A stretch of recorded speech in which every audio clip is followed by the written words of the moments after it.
Hey everybody, how you doing? I'm Pabs, the Rising VTuber and oh wow, that's kind of loud actually, hang on. I'm a VTuber and an artist, and today we're gonna be, well, I guess the first thing we're gonna need to do is actually figure out what we're drawing for the schedule this week. I have a few ideas actually. So I don't know, like the last week one, I actually had this bit where among the wigs that I had in the background here, in addition to this Elvis one that I'm wearing, I also had one of Heihachi. Something that might actually be a good idea to seek into this one idea that I had earlier of Tool just like seeing me wearing the Heihachi wig. So I think we're going to try and do this one this time. It's also good because it's a very simple one. Doesn't seem like it's going to be... I mean, we could get a little bit nice with it, I think. I don't think it's going to be a particularly complicated one. I don't know how loud we need to make the BGM. Maybe that's a little too low, actually, but I'd rather it be on the low side and, you know, me not needing to change it compared to... Oh, I still have the death counter set up. I'm gonna keep that... Actually, you know what? Hang on, I've got an idea. I've got a really interesting idea. I think there is a way to... Hang on. Okay, so the current way that I have that set up, right, is that I have the death counter set up so that whenever I do... What was it, like... Shift this? It goes up or down? Yep.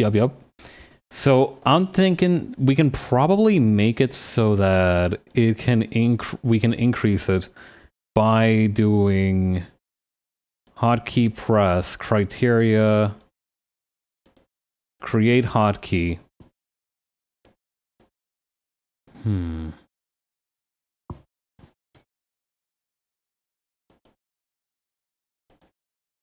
The problem is that if I want to do that, I'm going to need to do like Control Z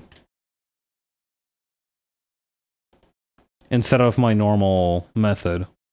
I don't know, maybe it'll be meaningfully the same thing.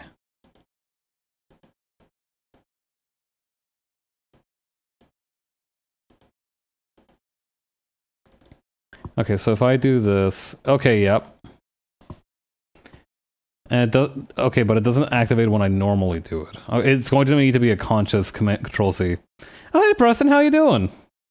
Welcome. Fancy seeing you here. Yeah. Once again, congratulations. Great work out there on your first tournament. Very proud of you, bud. Like making it to the finals on your first try without letting the nerves get to you. You did great. You should unironically stand proud. I am also going to take away the death counter because unfortunately it does seem like I can't get it to work with my current setup for the reversals, for the undos.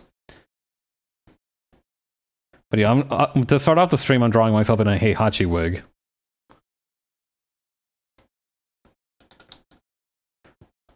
I like doing these random weekly schedules because it's just a good way to stay on top of everything. You know, I at least make like one drawing that week. This is your God-given right? God. Yeah. God, I'm just imagining one of those like stupid like pro-gun flags like that say like, or like bumper stickers that say "come and take it," but instead of it being a gun, it's like the input for Electric Wind Godfist. If I ever start to walt as an old man, I will be rocking the Heihachi. Do you think, like... Okay, you know how, like... That the undercut... you know, the undercut hairstyle for men became very popular in the 2010s for random white guys because of Macklemore. Do you think that, like, balding old men in the universe of Tekken... occasionally, like, will try to rock the Heihachi cut? Like, do you think that's a thing? Like, if somebody... It's like almost like a midlife crisis sort of deal where, like, it's kind of expected that if your grandpa starts balding, he's gonna try and go for the Heihachi cut. It's like how some people will, like, try to style themselves after Marlon Brando in the Wild One to make themselves look cool, because like that was like their ideal of masculinity at the time.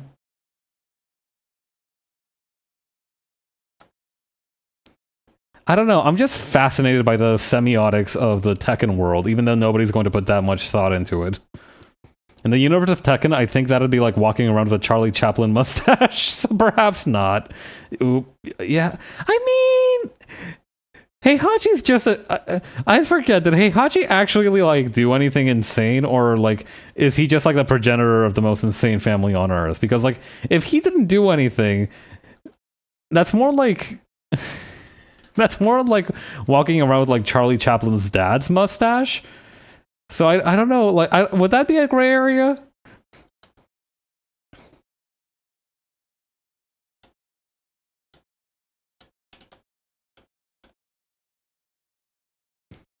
I don't know. Japanese government disowned him. I mean, you can get disowned by the government for a lot of reasons.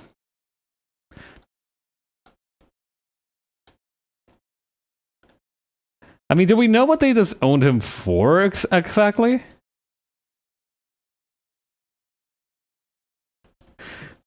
I'm sure that rascally old man got into some shit. There's like no way, no way that didn't have some hand in something crazy. The Kazama family is just kind of like that after all. Or the Mishima family, I suppose.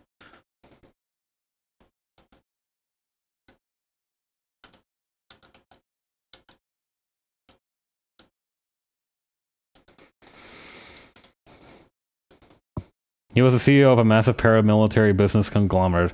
Okay.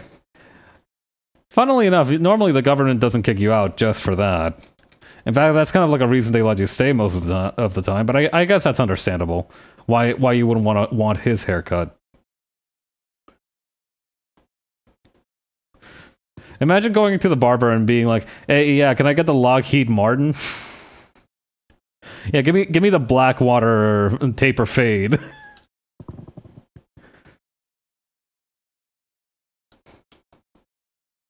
Or is it called like the Academy taper fade nowadays, or like the XE Company taper fade? It's kind of the same problem I had like with Buckler in Street Fighter, right? How they had like all this branded uniform crap, and it's like that's like that would be like the equivalent of like walking around with a pair of hype beast Calvin Kleins that just say, I don't know, friggin'. I sort of got. Hang on, I'm gonna check how like the most recent name for Blackwater.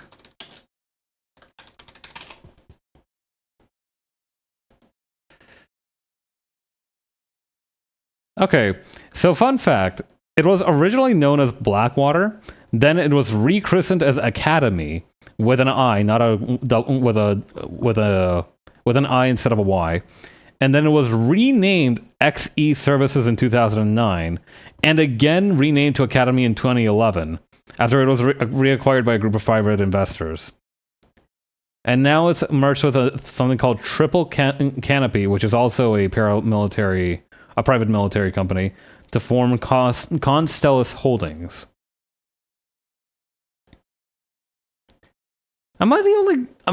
is it weird that I do think that it's important for private military companies to have like an interesting name? Because at least that way, like if somebody told me they were investing in Constellus Holdings, I wouldn't really bat an eye, because that just sounds like, I don't know, some kind of like Procter Gamble wannabe knockoff shit. Citizen in the King of Fighter universe walks into a barbershop and gets kicked out by a barber with tears in his eyes after he asks for the Rugal mustache. What is... I don't think I've actually seen what Rugal looks like. What does he look like? That's what he... That's it? Like, it's just a normal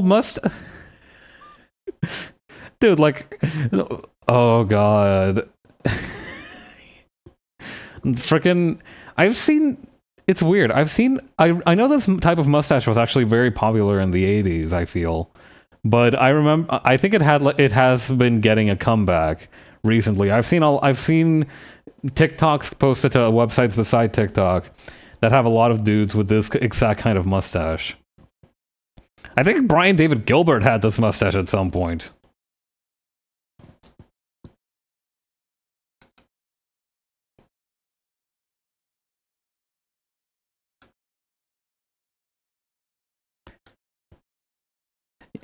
Yeah, that's usually the reason they get renamed, right?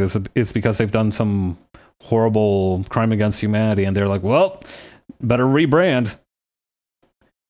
Funnily enough, a lot of VTubers do that too, but I don't think it's a good idea to make that comparison directly, because they're not even kind of remotely comparable. In any case, God, that really was a weird thing to relate it to. Like, I hear about like PMC doing war crimes, and I'm like, VTubers do this also. Shut the fuck up, man. In any case, I understand why it happens, but at the same time, I'm saying that I want PMCs to be recognizable as PMCs by their name. I'm not saying they should. I'm not saying that they can't change their names, because like if you can't change your name, that's kind of an issue generally as anything. But the reason I don't want I want PMCs to have like a certain like naming style, sort of naming convention.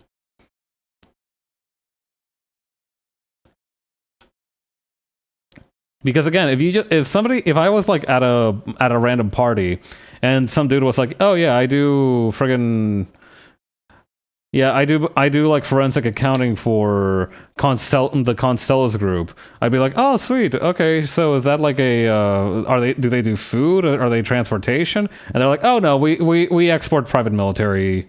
We export mercenaries to random countries for the purposes of imperialism." And I'd be like, "Okay, awesome. You should like leave."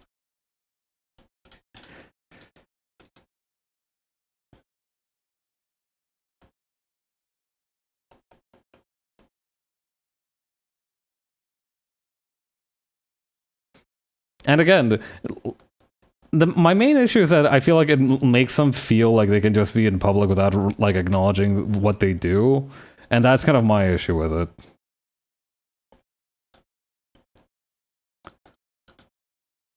Like, I'm sorry it hurts your feelings, but you are basically getting money off of people getting murdered.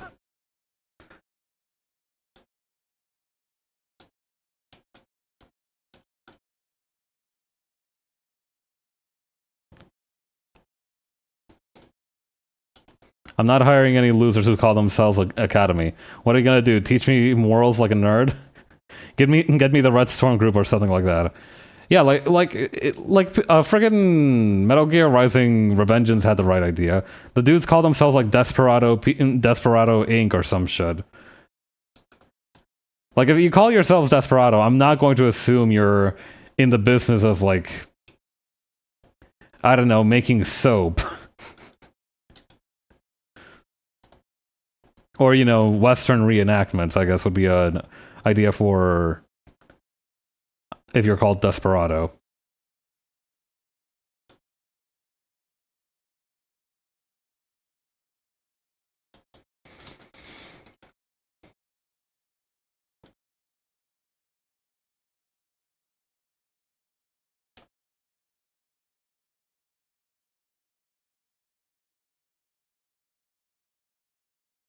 Okay, then over here, this other arm.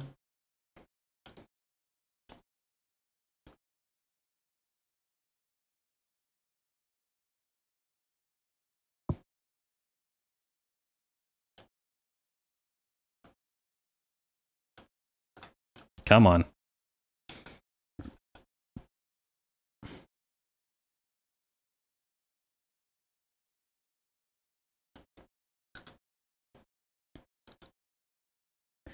I do like that this pose is actually kind of like that that one scary Goku picture that comes up a lot.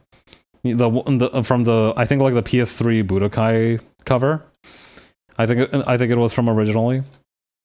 It looks a little bit like that, but I'm I don't know. Whenever I try to make myself look menacing in these sorts of things, it does very much give that vibe of like that dude who has like the most sweetest and innocent looking boxer. Or no, was it a pit bull? I think it was like an actual pit bull. Like the sweetest, like most innocent-eyed pit bull on earth, and being like, he's trying his hardest to make that motherfucker look vicious. Applying it for my cashier job and listing my previous job at Murder Empire Inc. with my previous boss, Strangler Jackal, listed as a reference who will vouch for me.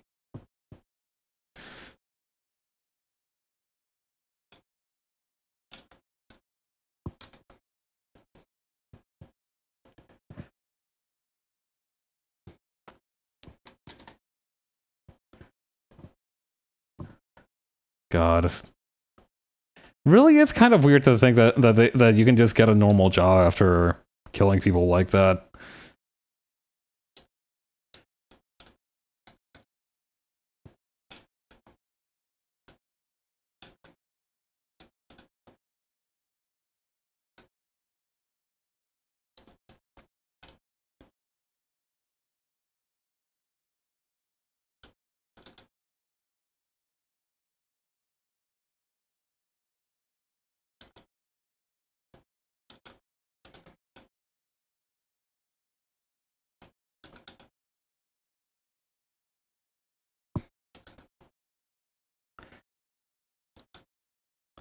Being in a performance with review with Strangler Jackal is probably like the least worrisome performance review on Earth, though, because you kind of understand at that point that if Strangler Jackal was displeased with your performance, he would have already strangulated you. So you know that's at least like one upside to working with like a Metal Gear character. I think you do a really good job of giving your son expressions. Thank you.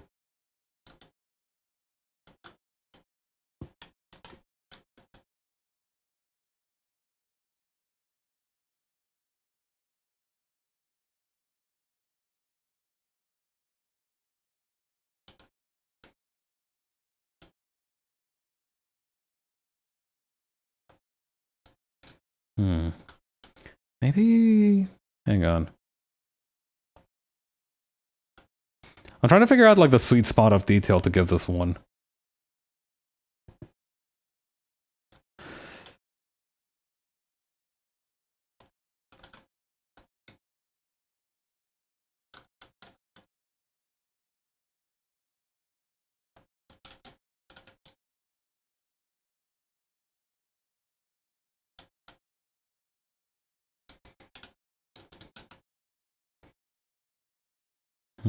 I think what would help as well is to put up a ruler over here.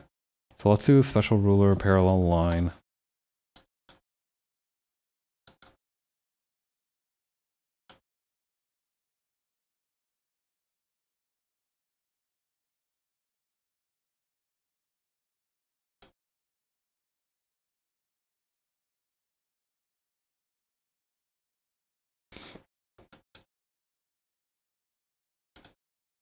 Then over here, just adding a little bit more on these areas. Getting to a massive fight with my coworker, the HR manager loads up a tape not to see who's at fault, but to critique our techniques and forms. God.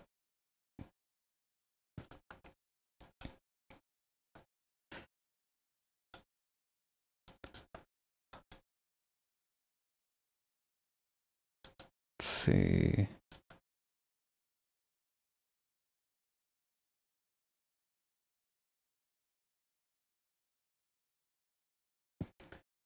In the end, I keep my job because I managed to land a really cool 540 kick. God.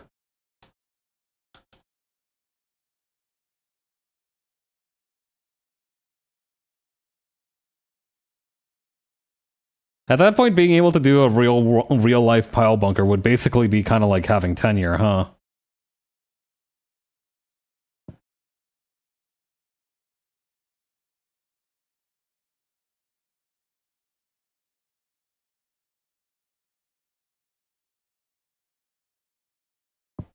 I don't know. Do they? I know that some folks have tenure for like academic positions. Is that a thing that happens at other jobs? Like obviously, if you're doing well, most of the time you don't really get fired unless like there's some crazy political power play going on in the background. But I don't know. It's kind of weird that academia is the only one that has really the idea of like a guy who just cannot be fired ever. Right? Like it's a little odd.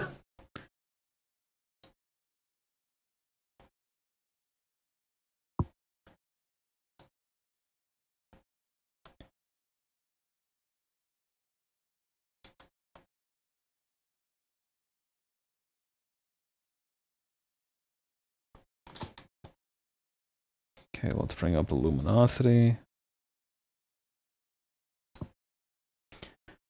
That would be a good idea for a slice of life story. A bunch of scary war criminal types trying to live a normal life while working at a grocery shop, but they've been fighting their whole life, so they have no idea what normal is.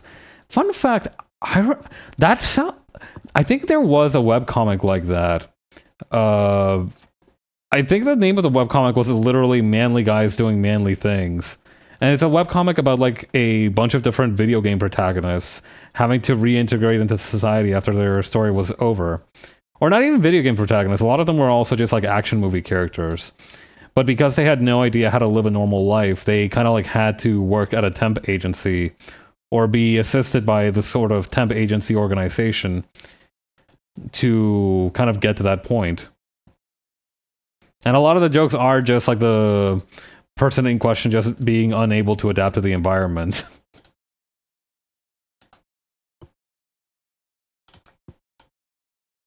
Actually, maybe I can increase the frequency of these just to... Yeah, that helps a little bit. But yeah, God, I forgot about that comic for a long time. Because it's such a 2010s kind of concept.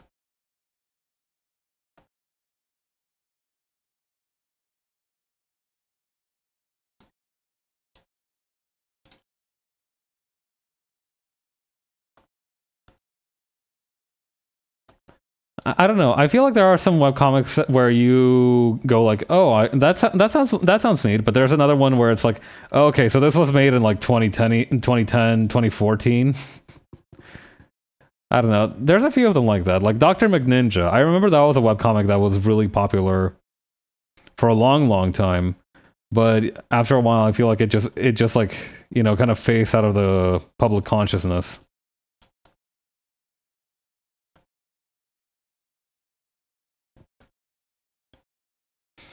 God, I love webcomics.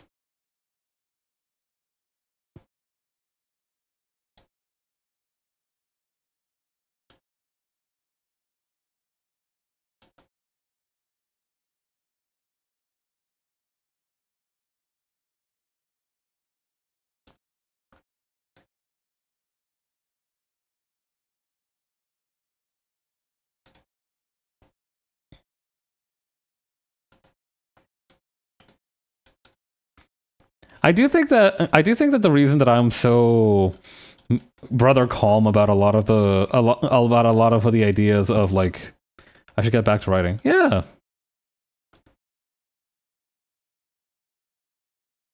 It's never a bad time to just have something on standby that where like you can think of a cool idea and be like, "Hey, I could add it to this."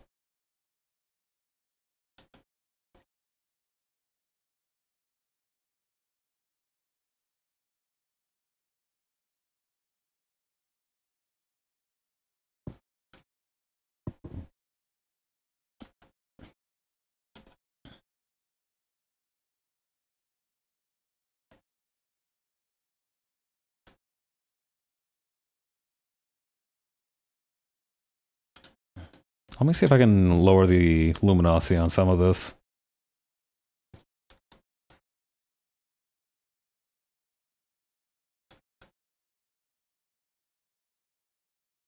Just a little bit less of a lowering than that. There we go.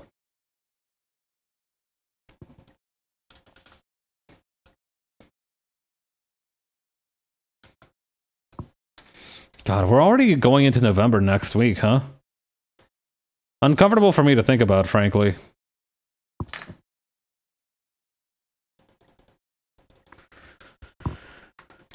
Shit has been too damn busy.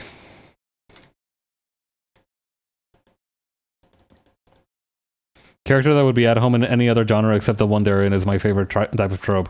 Yeah, I think there is a sort of inherent tragedy to that kind of character, but also kind of like this sense of awe. Why would you remind me of that? Listen!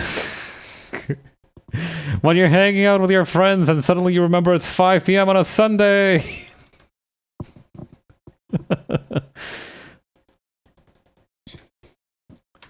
I really wish I didn't dread going into the next week as much as I do. But sometimes there's just no way to look forward to what's happening next week. You know, and it's like that. Honestly, the thing is, right? A lot of it is just about keeping yourself in good form for whatever might happen. Because, like, an hour and a half ago, right? Like, an hour and a half before I started stream, I was like feeling doomed. I like legit wanted to cancel stream. I felt like genuine garbage because I was like tired. I was sleepy. I was exhausted. I was like, all right, let's not be too hasty yet. Let's just grab a bite to eat. Let me take a shower, take like a 20-minute nap, and let's see how we feel afterward. And you know what? I feel much better. I like obviously none of the other conditions or my obligations have really changed, but I feel in much better form to take them on now. So even though the things that we have in our lives aren't always really like avoidable, there are things we can do to prepare for them to some extent. Also, I do think I'm just gonna keep our stream same deal as it ever was, 6:30 ET. Alright. Hi, Rugal. The Lincoln character that would be at home in a battle shonen manga, but he's not shoujo and has to support his sister in their romantic escapades. God. I don't know why, but the idea of, like, an MVP delinquent wingman in, like, a Yuri romantic slice of life comedy would be kind of peak.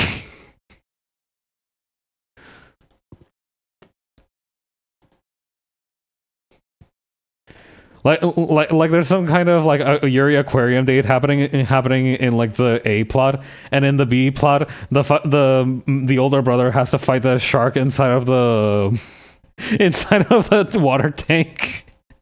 like it's like each one is like a normal sugary sweet love story, but fucking Kazuma Kiryu, but 16 years old with bleached hair is doing some fuck ass sub story shit in the background.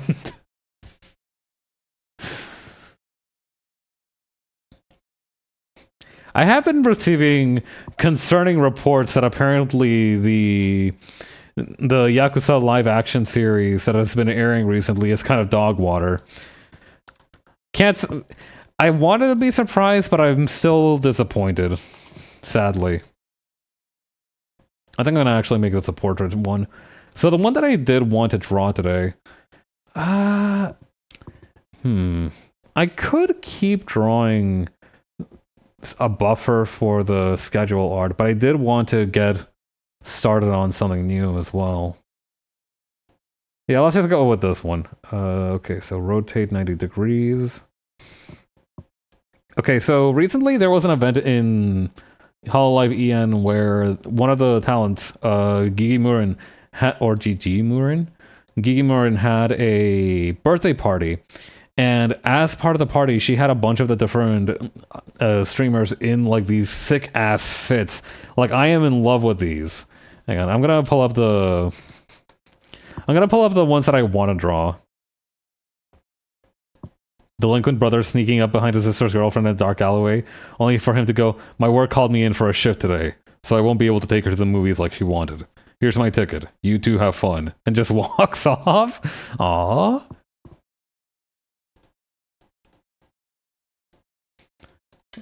Okay, so the three I wanted to draw are Ina's, Fauna's, and I think Biju's.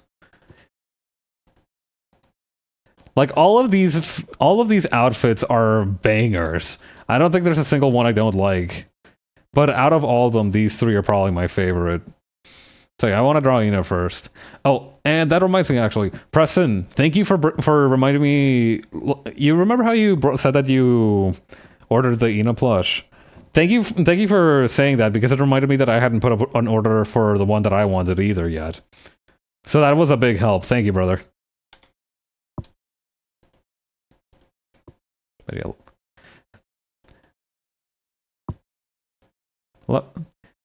God, I forgot, because it blended into the background a little bit over here, I forgot how fucking big her hat is. It's like that one bit from Scary Movie. That's our Oshi, baby! But yeah, I think I'm definitely gonna need to use a model for this one. This one should probably be fine.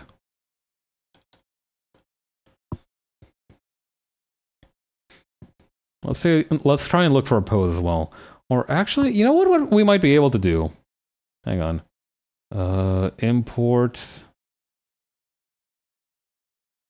3D pose maniacs. All right, let's see if this works.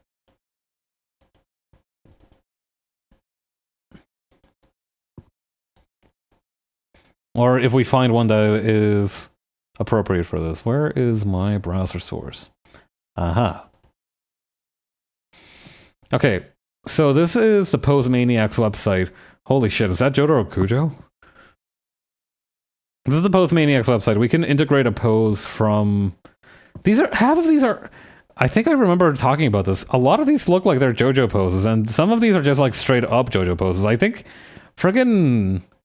Was it Joseph that did this one? Who knows? But yeah, let's see if we can find one that kind of matches what I want.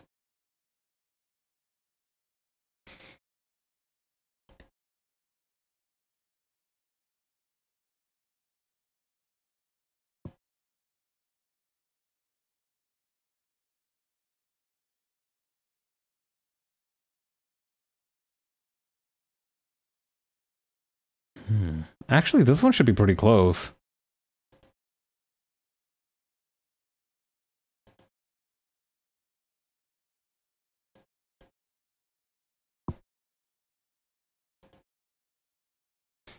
All right, and yeah, there we go.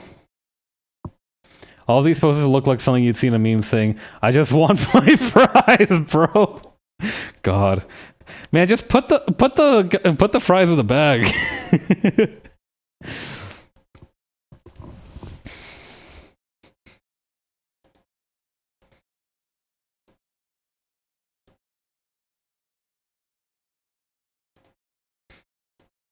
I wonder why it's got them like with like doing that that anime nose scratching thing. That's not exactly what I had in mind, but this is pretty close. This is pretty close for what I wanted. Oh, oh, that's okay. I didn't see that. Okay, that's much more. Ah, ahora entiendo. We're also gonna need to put this one down. Ojo-sama Ina. Yeah, I think the whole bit for her in this outfit is that she's like a widow who's had like 7 husbands, and all of them have died under mysterious circumstances. So I do want to emphasize that kind of like intense aspect.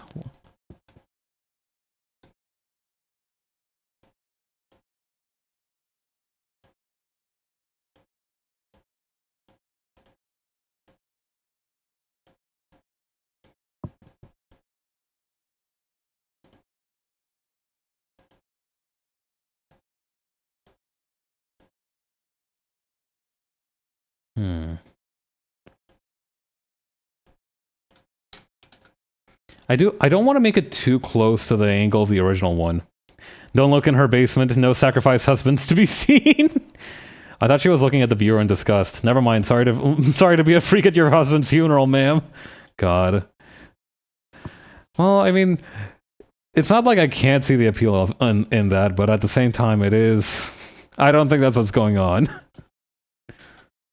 I don't know. I've never understood that particular appeal, but you know, you're into whatever you're into, right? Also, hi, Jupiter. Congrats on your stream yesterday. That you worked hard. File organization is no joke. I've got to do some of my own in the coming days.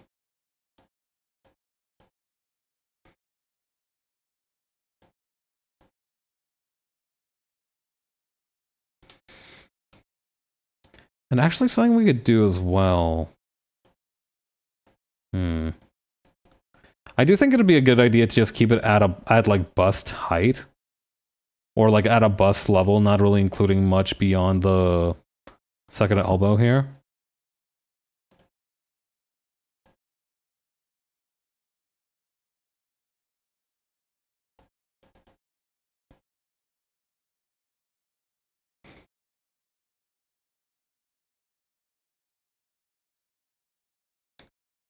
It would look better from the other angle.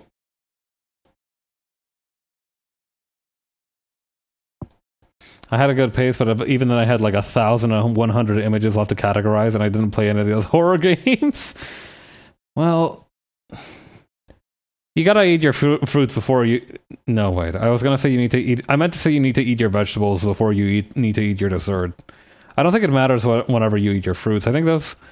Technically, because of their sugar content, I feel like they should also count as dessert to some extent, but in either case, you should probably finish your vegetables first. And that sometimes means spending an entire 5-hour stream categorizing photos. Good work. You should eat your fruits first, actually. Digestion. Really? I didn't know that.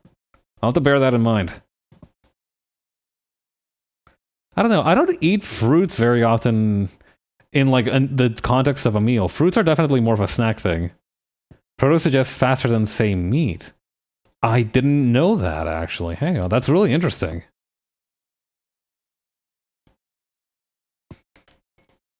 Actually, maybe what we could do, since she's okay, so let me explain my thought process real quick. I always have a banana alongside my meals. That's probably really good for you. Good work. So because in this one, my kind of best estimation of her face angle is like this, with the eyes like this. Right? If we could have one where it's kind of the upside down, and it's like this.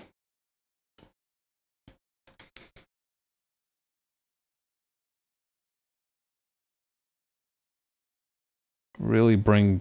That's the thumb. Really bring down the wrist here.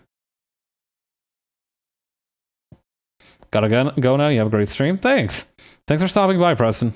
Always like it when you come visit.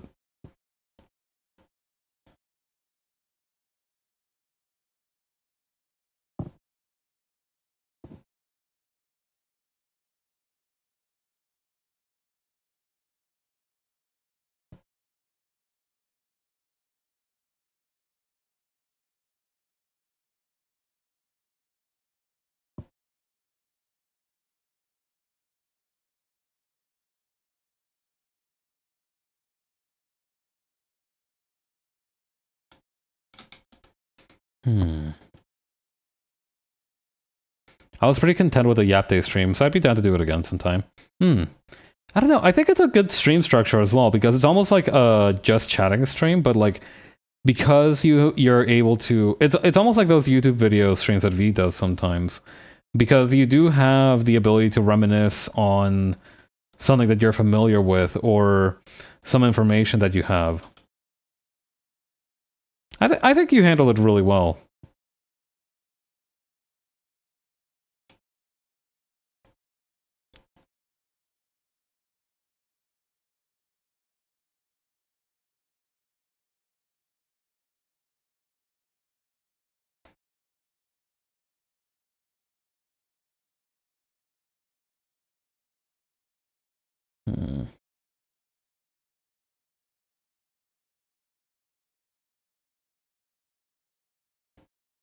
Brain's trying to go like 500. No, my brain's going at 5 miles per hour to try and figure out how to do this. Maybe I need to adjust the shoulder a little bit.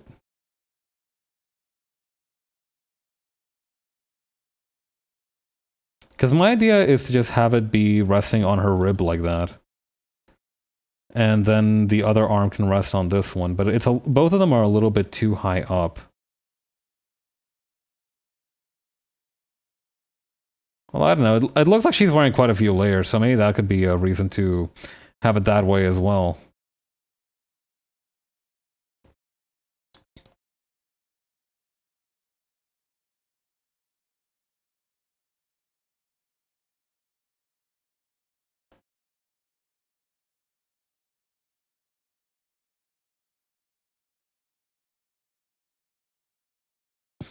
You peer inside and the sheep meant for bedtime are currently wandering across the neural pathway, slowing you down. God.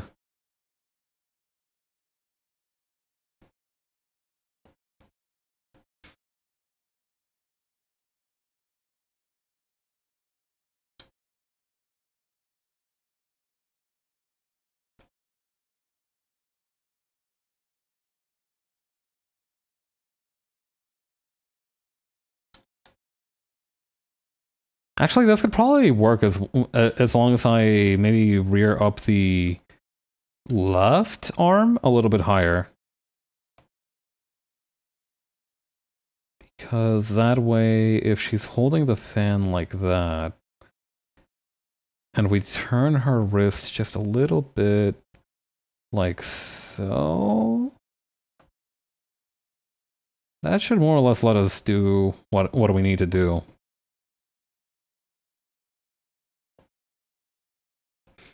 The only issue is that I'm not fully content with how the other arm here is. Hang on. Because it's kind of hard to do that without any support. But you are doing this cross-legged though. Hang on. Let me try and...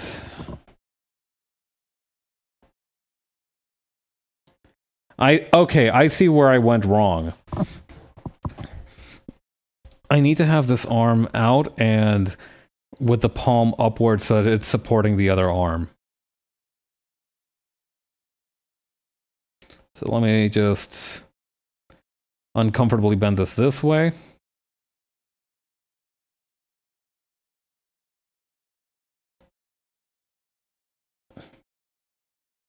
Because when I do it like that, that feels a lot more stable.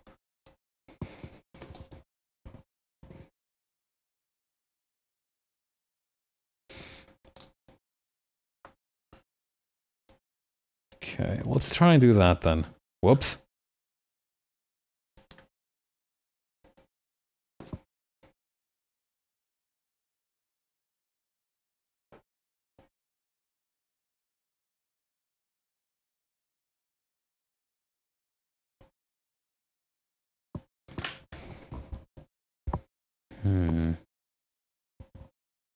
This should be possible. I'm not understanding why I'm having such a hard time recreating this digitally. Do I have the shoulder raised too much? Or maybe it's that I don't have the arm raised enough.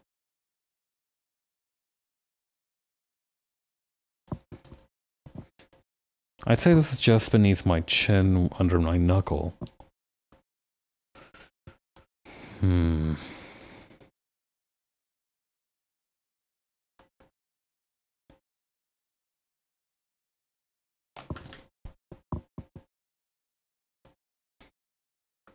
Okay, so now if I lower this arm...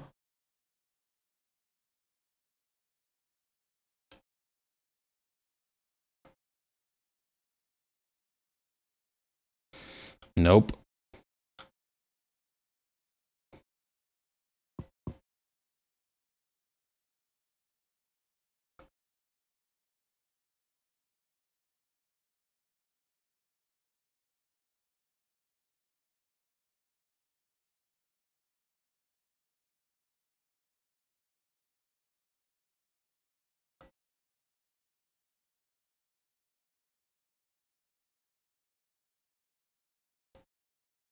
Maybe...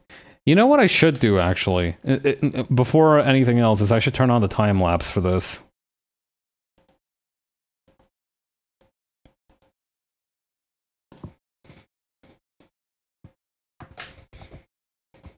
Okay.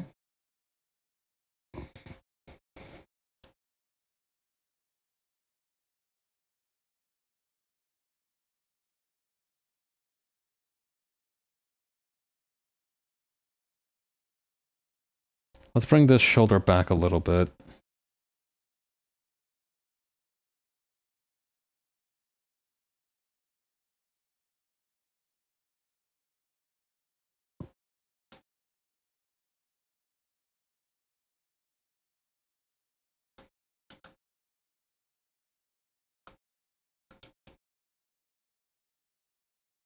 Okay. For the pose, this should be fine for now. Maybe just one more little tweak. Just regarding the palm.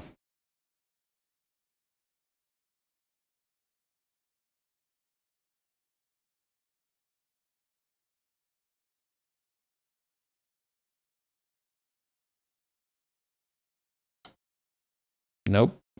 Come on, bud.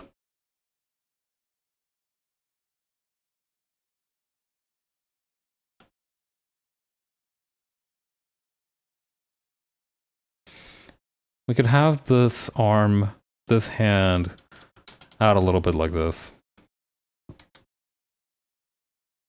Well, maybe not to such an extreme.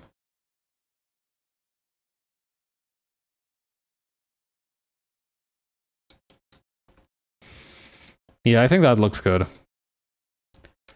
I might shrink the head down just a tiny bit, too.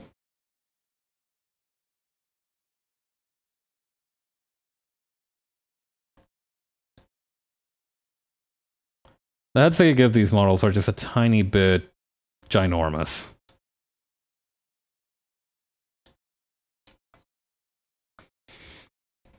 Okay.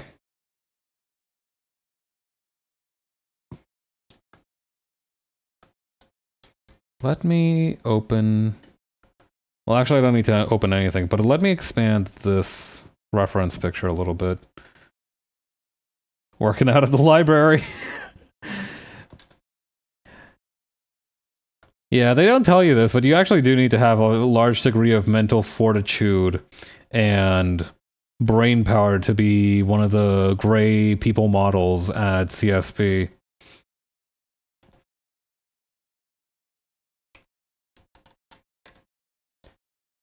You know how like in one neurological study they try to look at the way that those like black cab drivers in I don't remember if they were like distinguished by the color of their cab or their or like a certain medallion, but there's like this group of taxi drivers in England or in the United Kingdom that are very famous for like not even needing a GPS or a map or anything. They just kind of know their way around.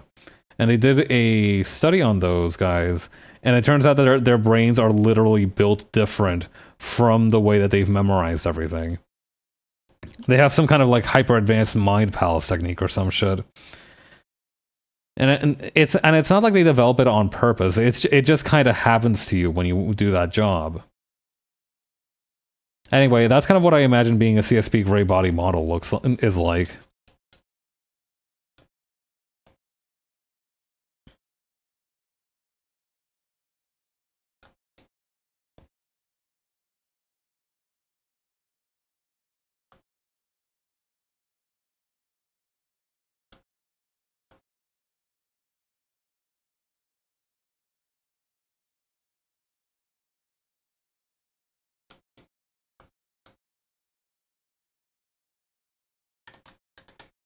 Hmm.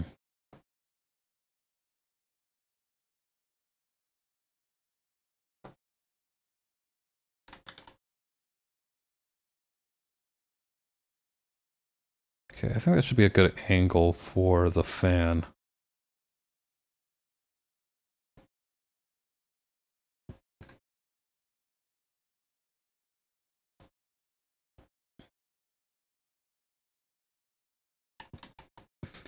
How's your Slay Jam experience? I had fun.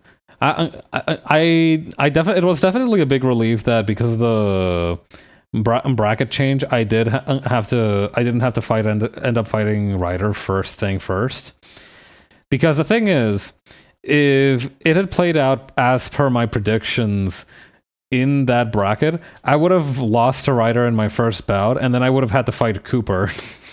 I think. So it was a big relief knowing that I was up against Bobby first.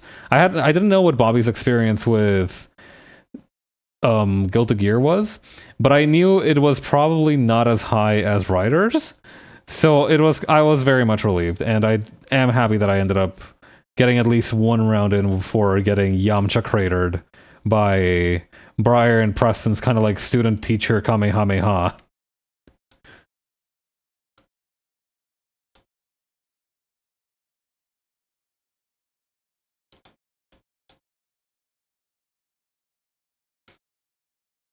Happy for Briar though. I'm glad that she's finding a lot of different characters to have fun with in Strive, because I think she was not like one of the fighting game heads in the V-Wing server. So seeing her kind of like try getting into Strive and having fun with Slayer and Pot are just really, I don't know, it's nice to see someone gaining an interest in new things.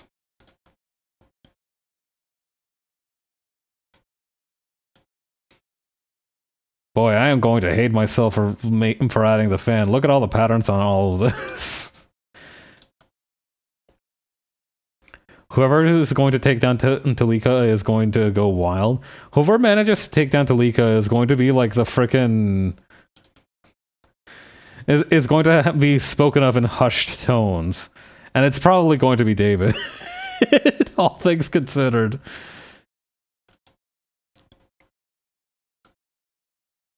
Like, I don't know if David is going to participate, but David is kind of like the first wall that I think of when it comes to being like number one in the viewing server.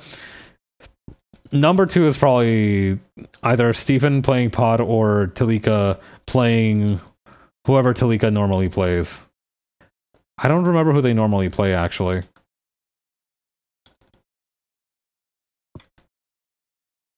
Writer should start working on a villain monologue?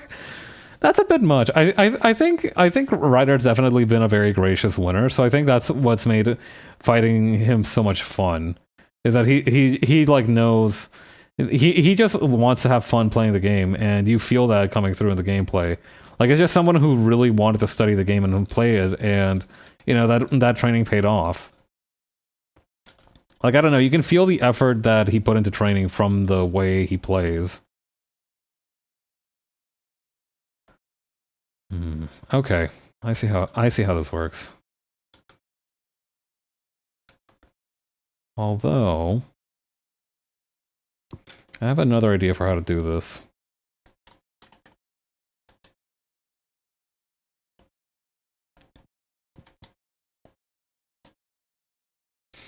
But yeah, I do hope that the art that Talika gets from David is just of them wearing like 3 different championship belts. From, like each from one of the wins from their career.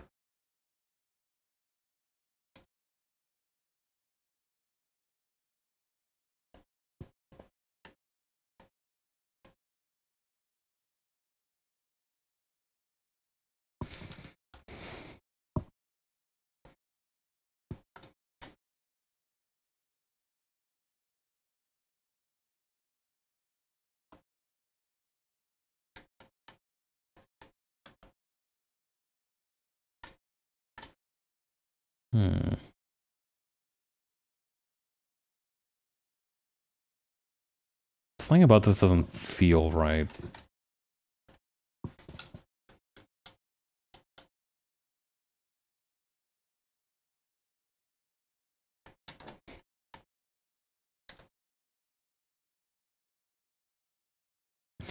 I think I know what it is. Hang on. I think it's that I need to maybe...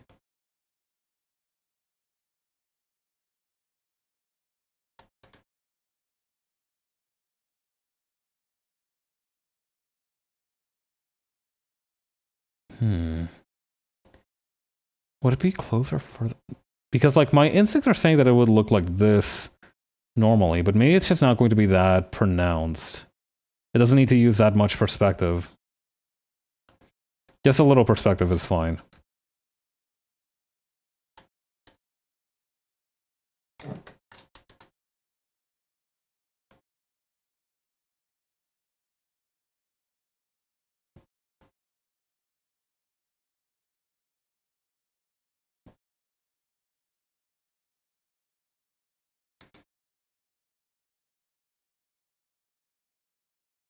Okay.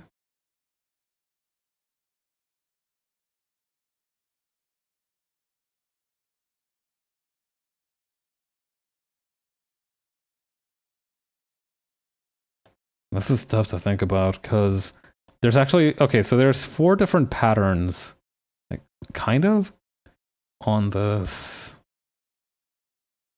Okay, so this is kind of where... Okay, yeah, no, this should work.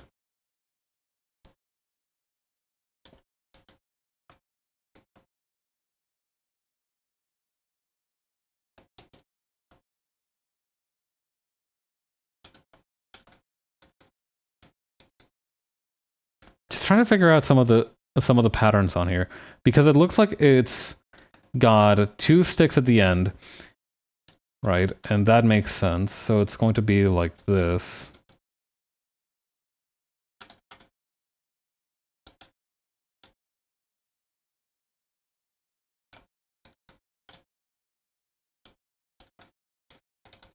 And then another one back here. And then in between that, we've got...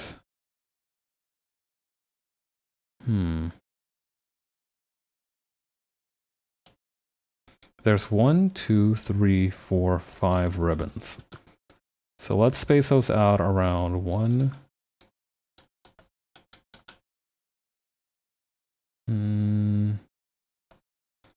2, 3, 4, 5.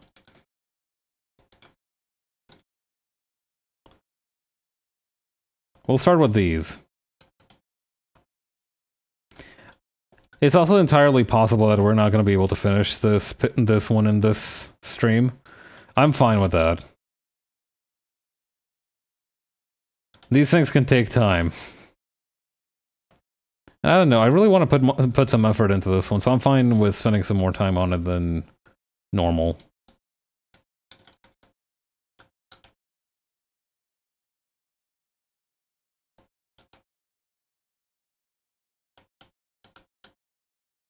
God, after the outfits for this one were published, I actually went to follow the artist who drew the art for the outfits here. Let me actually see if I can pull up their name on Twitter.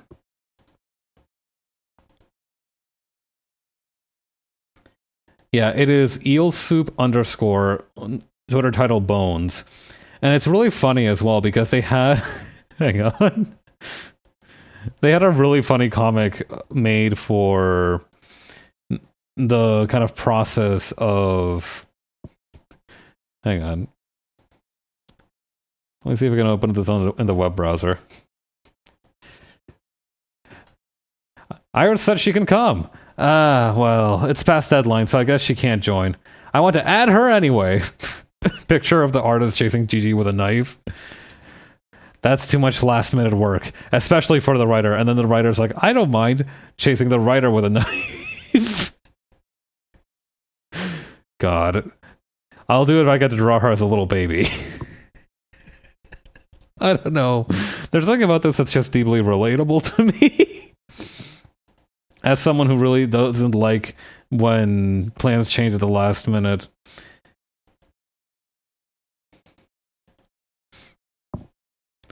It really does make you want to start chasing people around with knives. Leans into the mic very closely. Not that I would ever do that, Twitch. I'm not against TOS right now.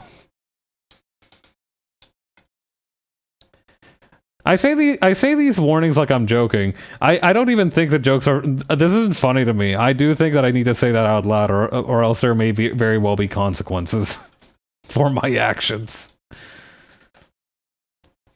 Like, I don't think it's funny when there's like a wink. I don't think it's particularly funny when it's like a wink and a nod about the TOS shit. I do fear for my life regarding that. I already demonetized my own damn channel. They got a reason to hold a grudge.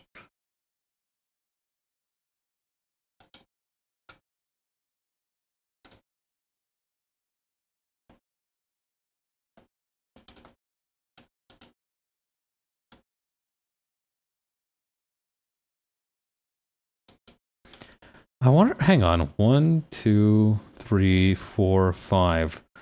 I was actually wondering if the number of hearts on the fans were a reference to the number of her late husbands. But I guess not. That would have been an interesting detail. But it's again, it's a little much.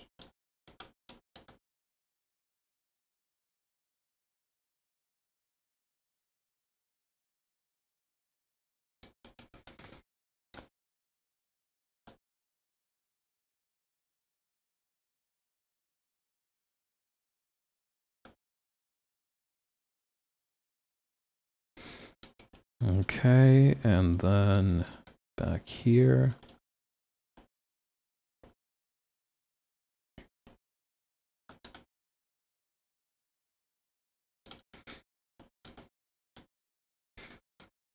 I'm really fascinated by this art style because it's actually very light on the number of shadows that it uses. I don't know if that's easily noticeable, but at the same time, the shapes are all very easily readable.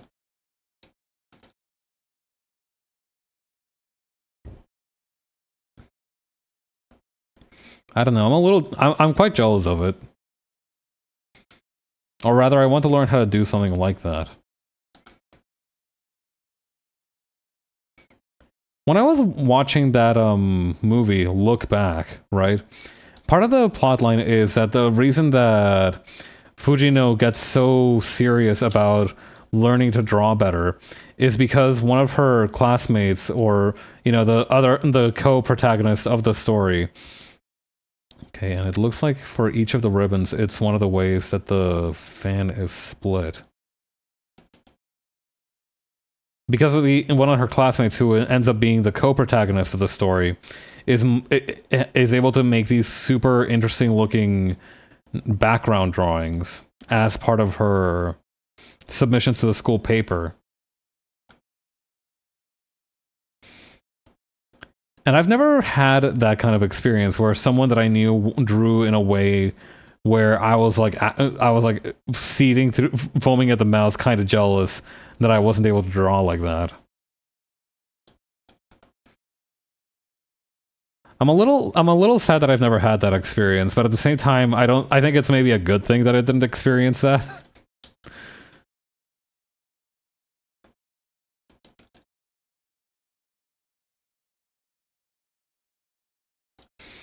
I don't know. Maybe now that I'm getting older, if I see somebody that's like 20 years old, I'm mogging the fuck out of me with the exact same resources that I have, I would feel a little bit better. But even then, it's like they've probably got a lot of different circumstances that are affecting their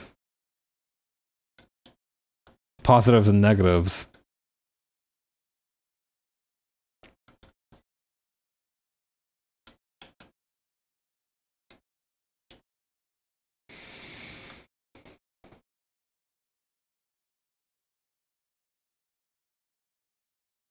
Eating sour things and lifting weights while frowning, and when someone asks you to say you're learning how to become a jealous rival. God. That's true, though. I think maybe I do need to cultivate my ability to be like a jealous Vegeta rival type figure. Because I feel like so far there's very few things that actively light a fire under my ass. Proverbially speaking. I think literally speaking, it's actually a rather simple matter to light a fire under my ass. Although you will face some difficulty because of my vigilant nature. But in any case, like, one of the things that does kind of really motivate me to do something is the feeling that I won't have a chance to do it later on. That's like one of the main things. I'm very much a mark for like the fear of missing out, I feel.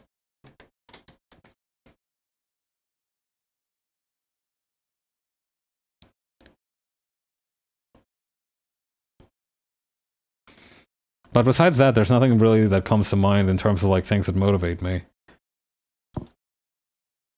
And like that's one of the reasons why I want to try and draw more VTuber fan art is because fundamentally all of these people are at some point going to graduate. God forbid Ina graduates anytime within the current year. But you know, these are people who are holding down jobs who will not have those jobs forever. So there is that kind of sense of urgency. Perhaps is not the right word, but definitely like limited time that is highlighted whenever one of them graduates. And I think a lot of people felt that with like Ame's graduation, even though, well, we're not allowed to talk about this, but you know, but how do I put this? You know, even though people who are stunningly similar to them usually pop back into existence at some point. Usually,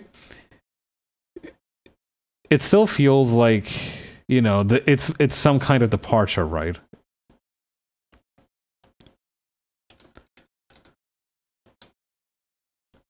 I don't know. I think on the one hand, it's kind of a good thing that for the most part, whenever a corporate VTuber retires, almost without failure. Or well, actually, there was a failure in one case, but you know, or actually no, never mind. She actually streamed very recently, but in either case,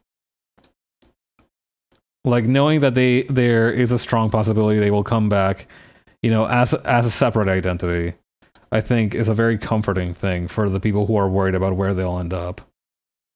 Particularly because it doesn't feel like,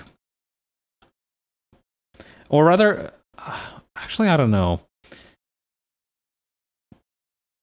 I didn't really keep up with the results of a graduation since until like Coco graduated, right? I think that was the first really big high profile graduation that we had time to bear witness to while we were like, you know, because before that we weren't really like super into idols, but because Coco kind of built that bridge. The year is almost over. Cast your protection spell wider. You're right, actually. I shouldn't try to invoke anything. God. Somebody pointed out that like half of the talents that graduated this year, like a lot of the big profile names were like blondes. And I don't know. That's really funny to me. The other one is that they're all detectives, or like, you know, some of them were detectives. In any case, I don't think we really had an interest in all that, in like the fate of the talent after graduating, and in the fate of the streamer after graduating. Calling them the talent seems wrong somehow. But yeah, the fate of the streamer after graduating, we weren't really like super concerned with that, I think, until Coco's graduation. Goku, no, don't go Super Saiyan, God. Go. I mean, in taken a certain way, with Akira Toriyama's passing, a little bit of Goku has died.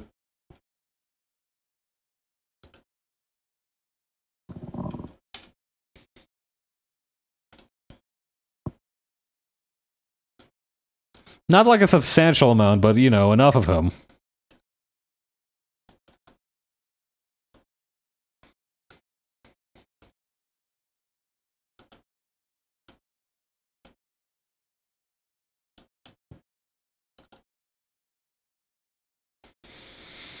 God.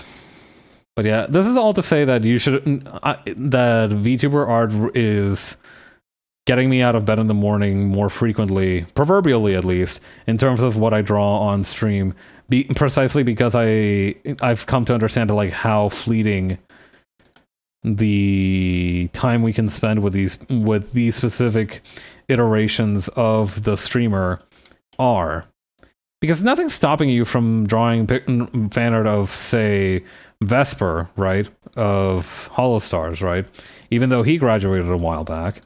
But at the same time, it's like, you know, showing that support while they're active, I think you're gonna have regrets if you can't do that. So that's why I'm trying to do that more often. Like it used to feel like the only time I draw fan art for a streamer was when they graduated, and that felt like very much facetious of me because it felt like I was a fake fan. But I was genuinely sad to see them go. In a lot of the cases, even if I didn't watch them very often, I ended up missing like what they brought to a group, or just their vibe. I guess that sounds really bad. Honestly, that sounds like a very superficial reason to miss someone, but it is what it is.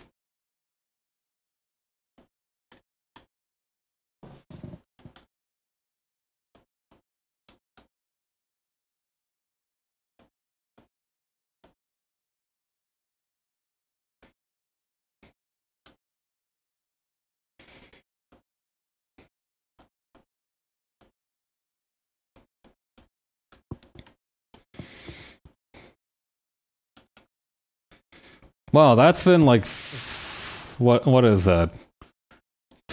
20 minutes to make the fan. To be fair, the fan is going to be kind of a focal point of the whole piece.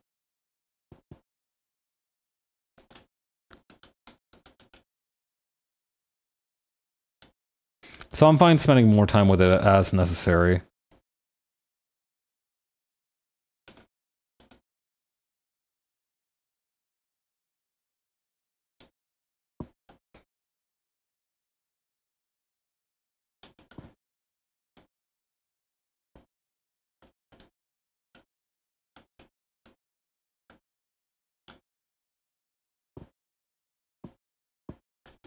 There we go. This way it adds just a tiny bit of three-dimensional depth to the whole thing.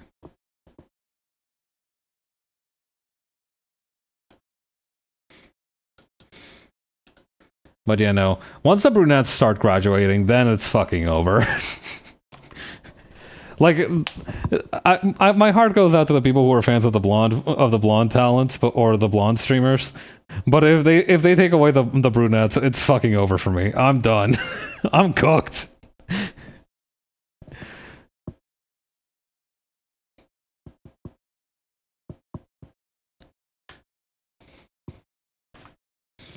Oh yeah. Recently, okay, so I had a chat with my friend the other day, right? And he was talking about like trying to grab some coloring books to kind of have an offline activity to do, to just fill his time. And I thought that was a really good idea. I'm a big fan of that idea of just having a random little trinket to, spend some time offline, just like doing something with your hands. Not necessarily turning your brain off, but definitely like having an activity that you can contribute time to. And as far as those activities go, having... Oh, shoot. Hang on. This wouldn't work, actually, because then I would need to erase this top part. Wouldn't I? No, actually, hang on. No, I'm fine, actually. The thing I would need to do is actually the opposite of this. I would need to make this look flatter.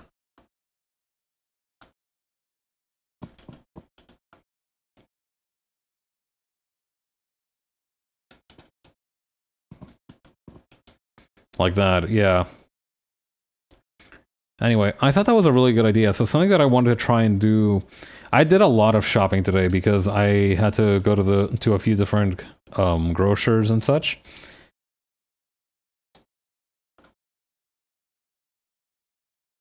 And one of the things that I tried to look for today while I was out shopping was a couple of toys from my childhood that I was like, you know what? It's been a while since I've tried to do something like that. Why don't I check it out? And those were specifically those like dinosaur pills that you dropped into water and it would grow like a little dinosaur sponge. I wanted to look for one of those, and I wanted to look for a what do you call? There are these toys where like it had a plastic dinosaur bone model encased in like a sort of clay or rock analog. So the child in question could play archaeologist. And I want to try doing one of those now that I have my full brute adult human strength at my disposal. But I couldn't actually find either one of them, and I realize now that I don't actually know where, like, because I was looking at these at like in the dollar store toy aisle, and I realized I didn't know where to find them. Well, first of all, I knew where the toy aisle was in the dollar store because I pass by it sometimes on like because it's very close to the crafts aisle, right? But I realized that I couldn't find them there, and I don't think they have them in the dollar store toy aisle.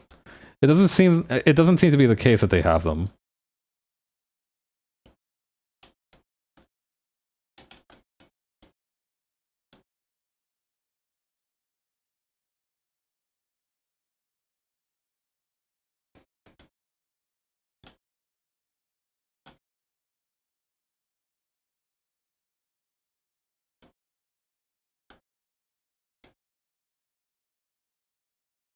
But yeah, I'm kind of wondering where I can find those now, because I don't know of any actual toy stores nowadays. Maybe they'd be in like a mall or something. That'd probably be a good place to look.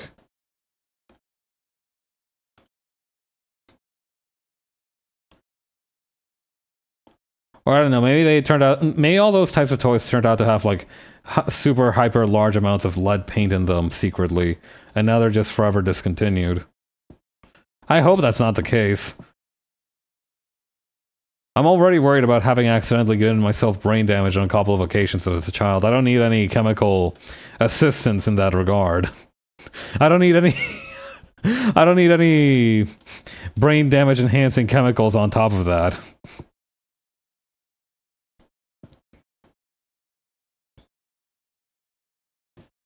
Let me take a sip of water.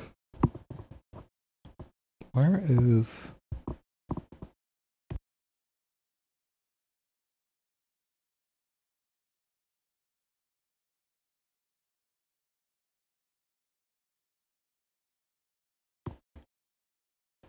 Right.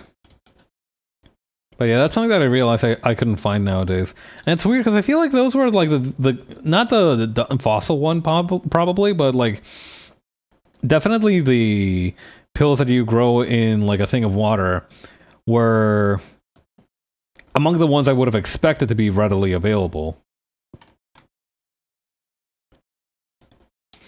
Something about the way the sleeve works is not right. I need, or at least desire, potpourri for something, and I've realized that I don't really know where I'd go to for that. I'll have to hunt further in the stores. Yeah. The last thing I want to do is have to rely on, like, Amazon or something to get them, right? I don't know, whenever I run into the issue of, like, I want this specific thing, but I don't know which store in my neighborhood has it, unless I know for a fact that none of them carry it, or that the ones I can get online are of better quality, I try to like just buy whatever I need offline. I don't know, it's just better to me that way, because if it's something that I need for a project, I don't feel like I gain anything by waiting for the delivery time.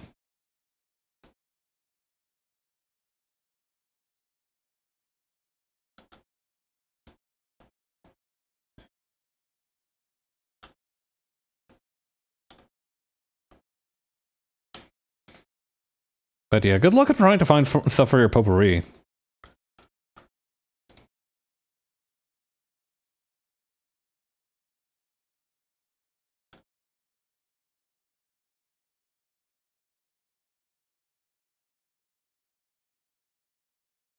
Actually, probably putting some potpourri up in my place would probably be a good idea as well. I'm always worried that my house stinks. And there's no like reasonable worry driving that, but I'm always worried that it just stinks. So to be able to ensure that, I want to try to create some kind of a defense against it.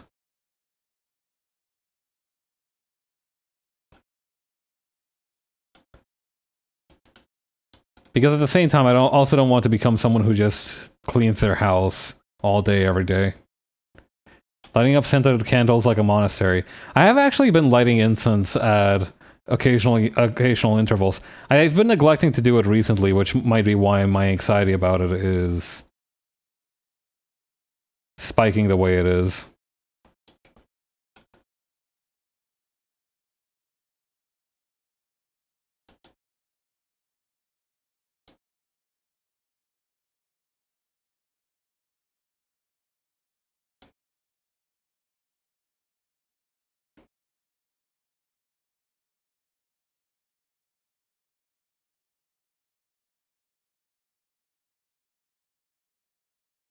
Cinnamon brooms are in season right now. If you get a good one, that thing is potent and lasts for a good while. A cinnamon broom? I don't think I've heard of that before. Hang on. Oh! I've never... I feel like I've seen these things before, but I didn't know what they were. Huh. Okay, yeah. Huh. I'm a fan of these. Why do they have a... Why... Is the lighter for scale, or are you supposed to light these on fire? I'm not saying that's a deal breaker. I'm cool with lighting things on fire from time to time. But I'm not sure you're supposed to... You're supposed to burn those. Yeah, these look kind of nice. I like these.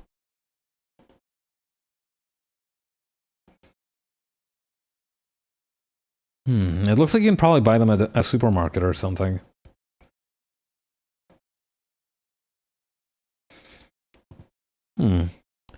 Lighter for scale is a little misleading. Like, why not a coin or something?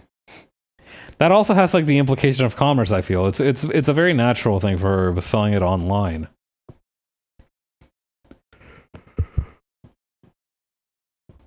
But yeah, could you like just hang on, burning cinnamon sticks. Okay, so some of these look like they're throwing them into a fire. This one's AI generated. This one doesn't seem to be AI generated. Is this kind of what I'm looking for? I do think it would probably be more effective if it was being used as a wick for what do you call an essential oil or something.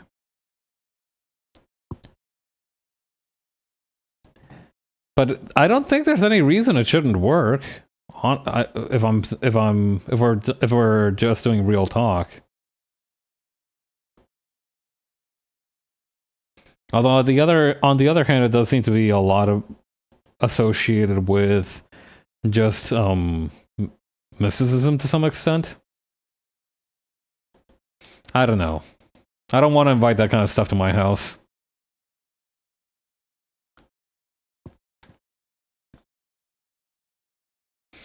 There's very specific types of superstition that I'm cool with, and the ones that I'm not cool with, I don't want to have them near me.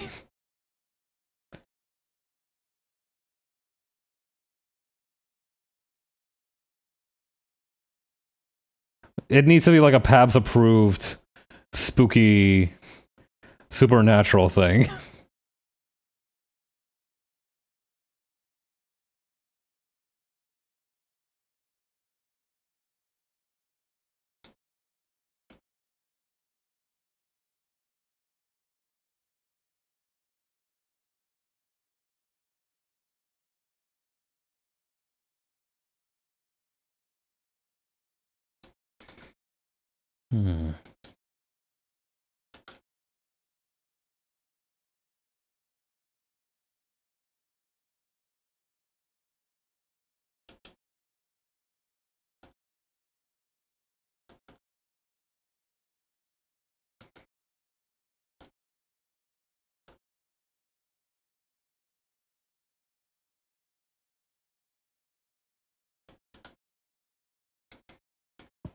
I feel like I need to bring this closer to this side.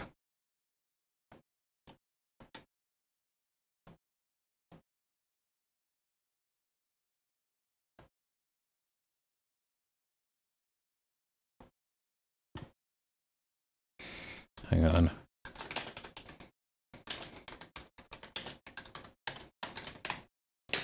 There we go. Also, playing on the Sledge Jam Slam earlier made me realize something very important about DualShock controllers, is that they're kind of very uncomfortable to use for PC.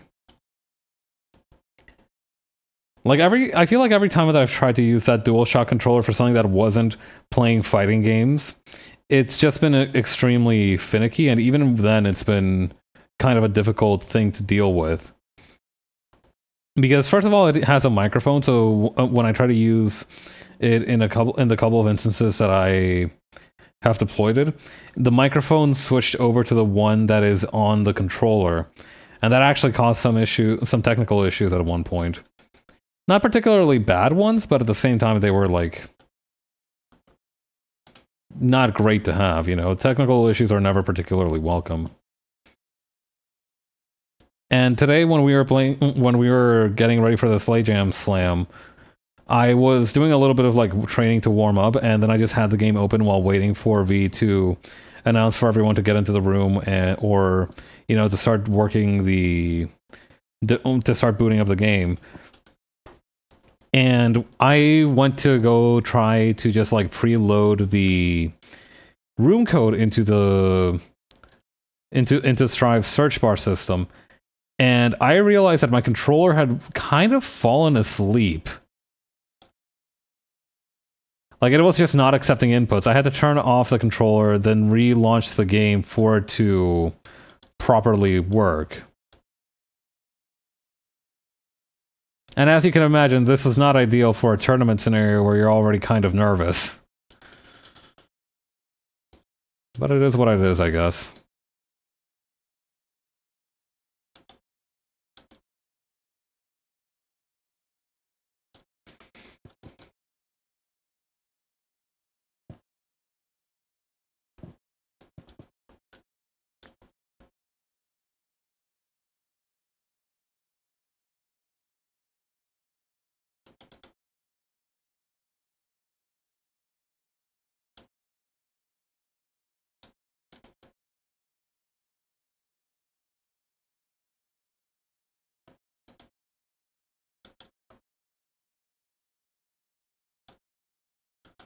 Okay, then put the sleeve over here.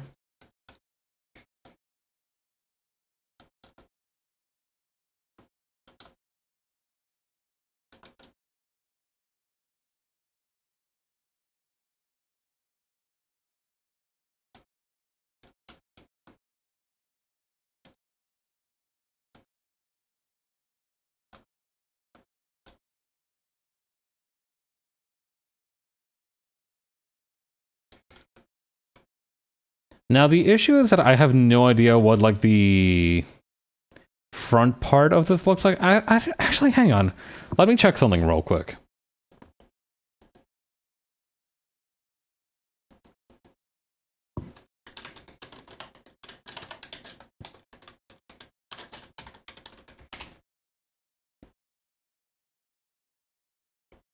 Okay, Gigi's birthday party.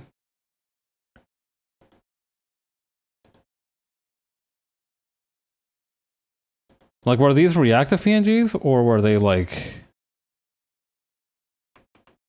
Okay, yeah, they were reactive PNGs. Hang on, let me go see if I can find Ina's PNG. Oh, here's what was seen with her. Okay, no, we never actually see what Ina's... the front of Ina's dress looks like. But that's fine, because we're also mostly covering it with the fan. The crucial parts are there. There's a ribbon on the left-hand side, and there's what I can only describe as like a semi-cravat. It looks like some kind of cravat-type structure, dealio.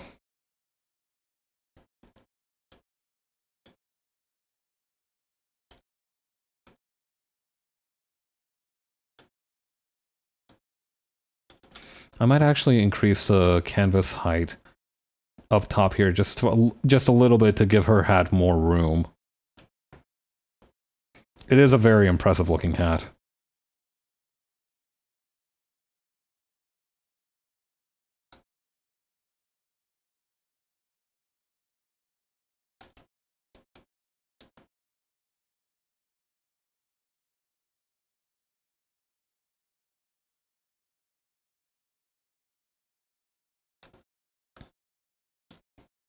Okay. The other thing we'll have to remember are the buttons here.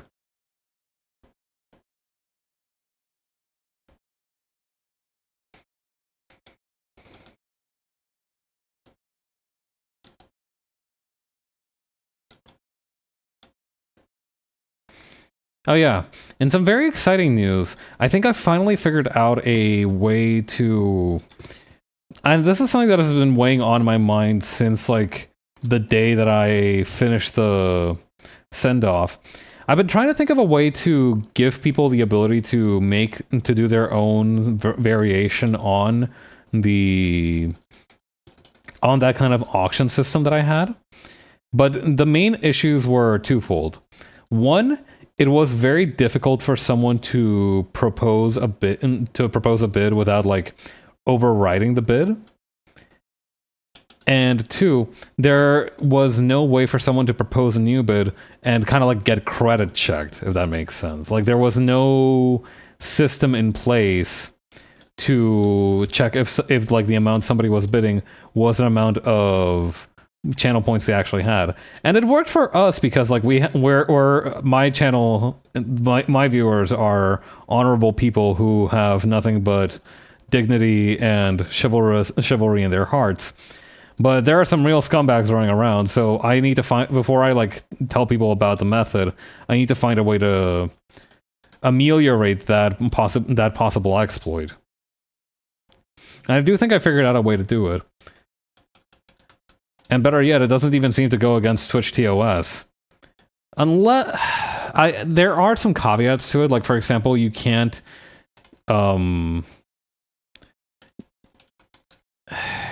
I think like part of it would have to be that you have to like destroy the points afterwards. Similar to like how you really aren't allowed to leave casino premises with a bunch of chips in Tau. At least I don't think so. I've never been to a casino, really. And I think that's probably for the best.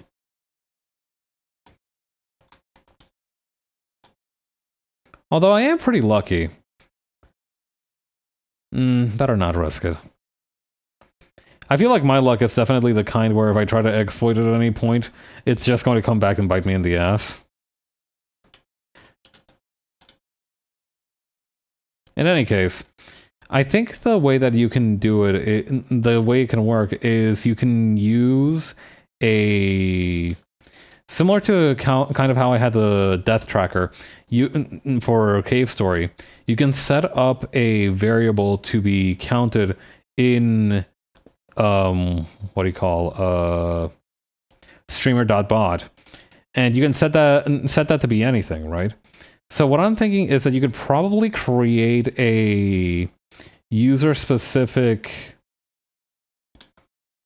And I would have to test this a little bit further out, and I don't know how I'm going to do that. I don't know, maybe I'll have to like wait for a good opportunity to test that out. But the idea is that since you can create variables, you can make a user variable for like to keep a track of their point balances. And if their point balance is lesser than or greater than whatever bid is proposed, then they can't bid on it. So the idea would be to convert the channel points into points that could be used for the express purposes of bidding. And currently that's kind of like my best idea for avoiding any issues regarding like the credit check system. It would be much easier, granted, if you could just use the channel points directly, but at the same time there's no function, at least in streamer.bot. There might be some kind of advanced thing that you can do. But unless you have or I don't know, maybe there is like a sort of pay what you want thing that you can code into the price of the channel point redemption. I don't know. There's lots of things to be figured out still.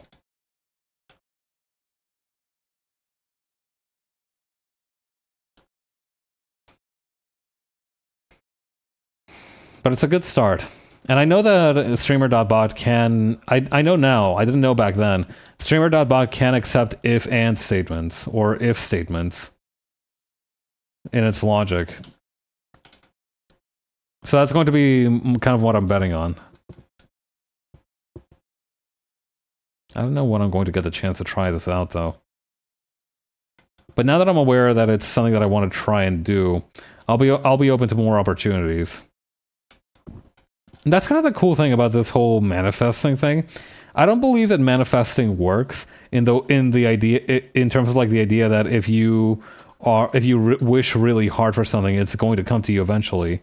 I think a more accurate way, at least from my perspective of how it happens, is that because you're trying to be more conscious of it, you start being able to see opportunities for what you want more clearly, which is why you're able to not necessarily attract it as per the ideas of the belief system, but more so be receptive to opportunities where you could make that goal happen.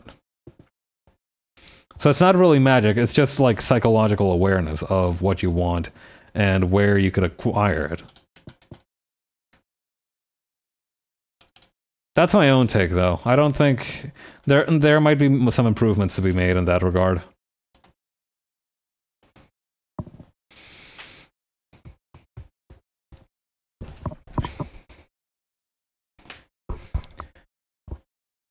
To begin with, my life is already pretty great. The only thing I could even think to wish for is like an absurd amount of money. But even that is like, you know, don't really gotta go for all that if I'm happy as I am. Well, actually, no. I could be happier if I had an absurd amount of money. But besides that, I'm chillin'.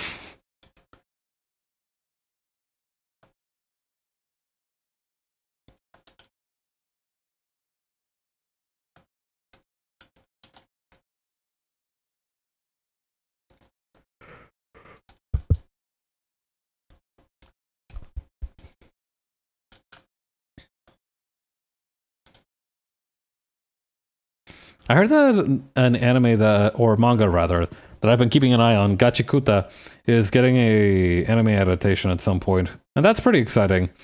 I really like it because it has a very strong artistic identity. So I'm always interested in seeing how those get adapted.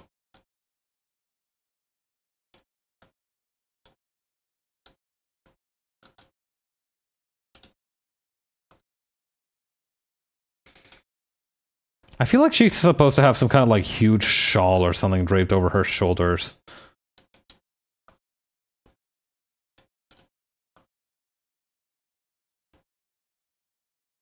What I could do is I could soften the strength of this and just kind of expand these outward a little bit and make them droop down a little lower.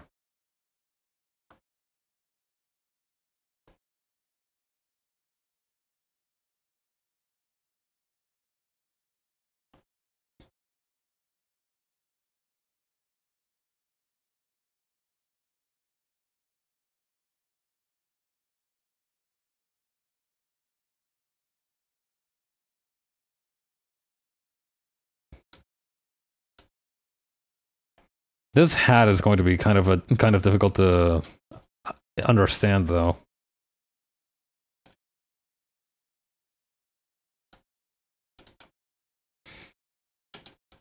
Let's just do one bit at a time.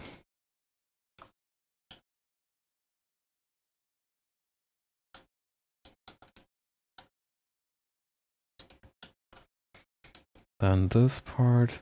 It looks like that's almost like a different kind of frill. With darkness and silence through the night.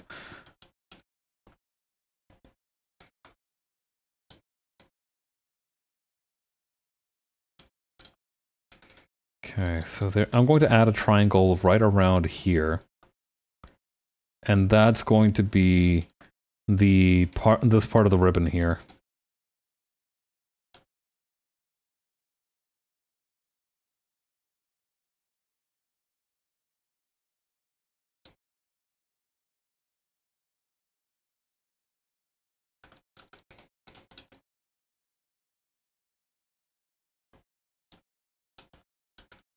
Okay. After that, let's try and work on those frill thingies.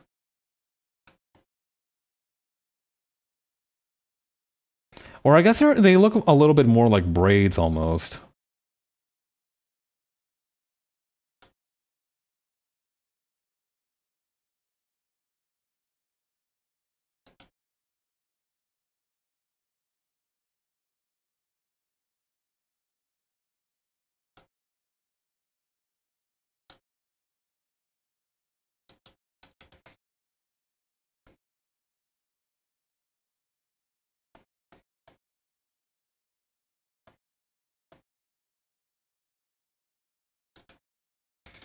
Hmm.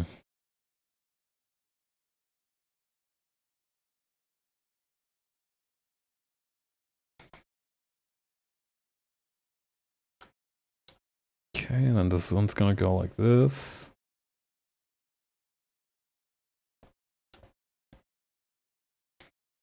It's kind of interesting. Drawing stripes or like pinstripes or on a dress is generally not something that's my favorite. Or not even on a dress. Like in general, pinstripes are just kind of a bother to draw. But they are kind of fun to figure out. They're a little bit like a logic puzzle.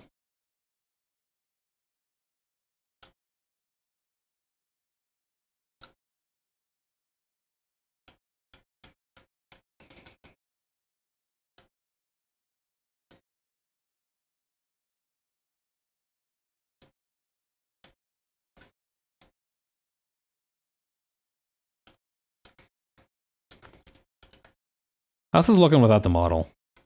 Ooh, okay. What I might do is I might hit this one also with the expansion brush.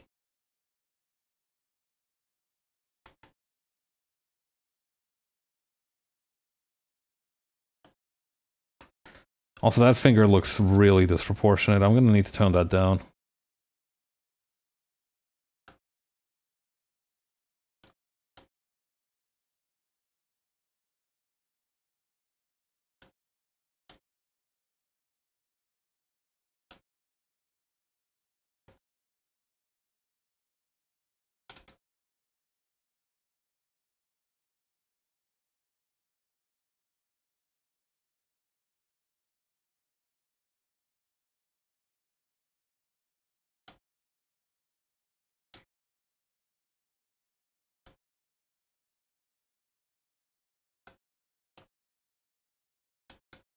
Nope.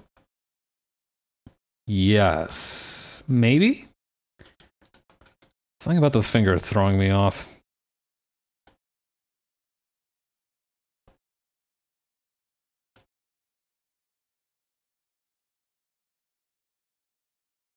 Okay, yeah, there we go. Having that additional part right there is a big help.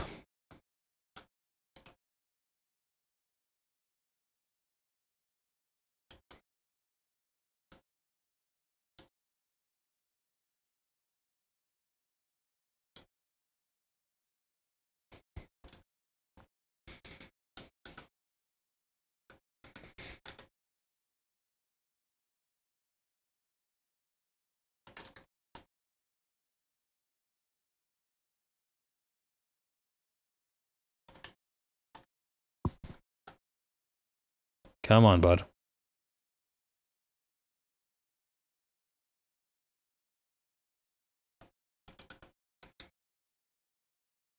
Okay, then back here. Doesn't look like there's anything particularly special with her shoulder.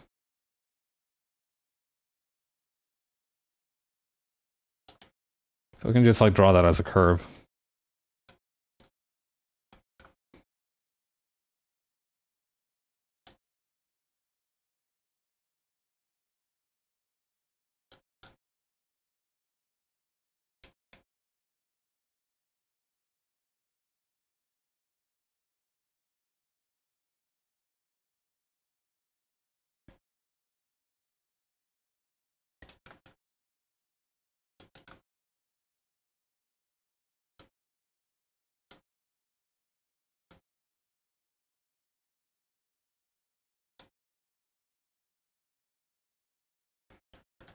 Right.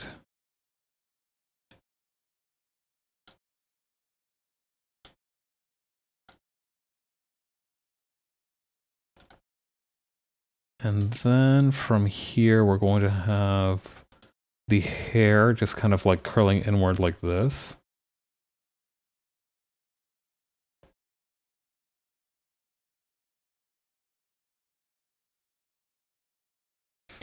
I'm not gonna lie, I'm going to be very sad that I don't get to draw her hair tentacles in this one, but it is what it is.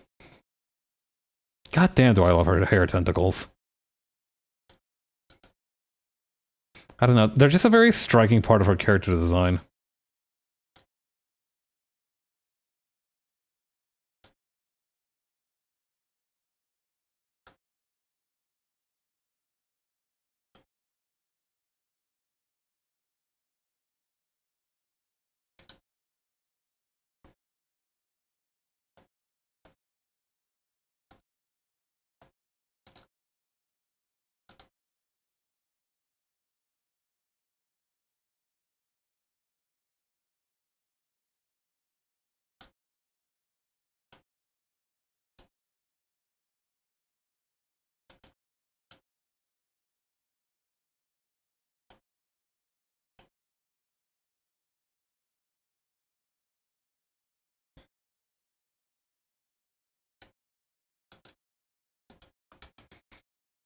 Okay, then...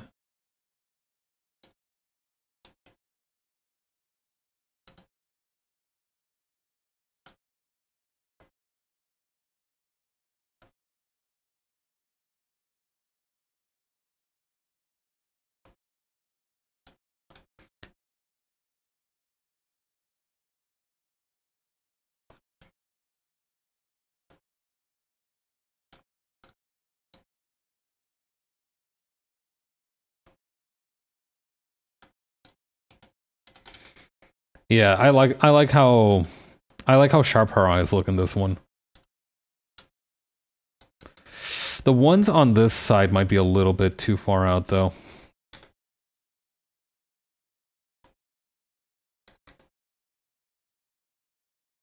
They're also a little small. Let me fix that. Compared to the other ones, at least.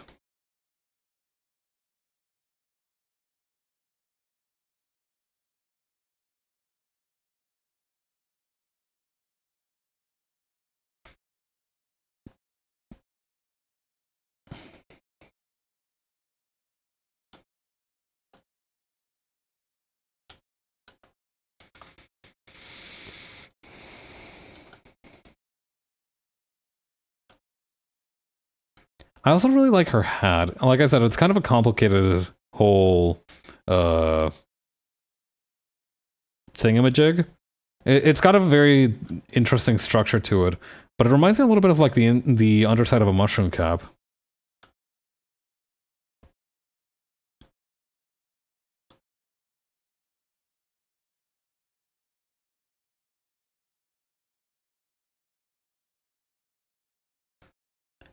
Anyway, the basic structure of it does seem to have like follow that same kind of flower petal frill pattern that her fan does, except that for this one, it has also frills at the end.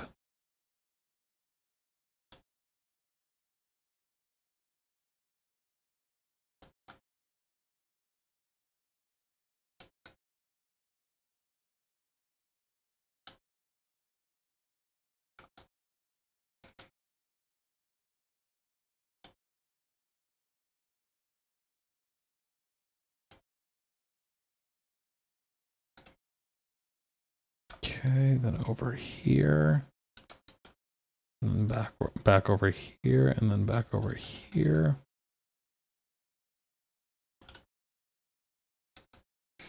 Could use a little more oomph.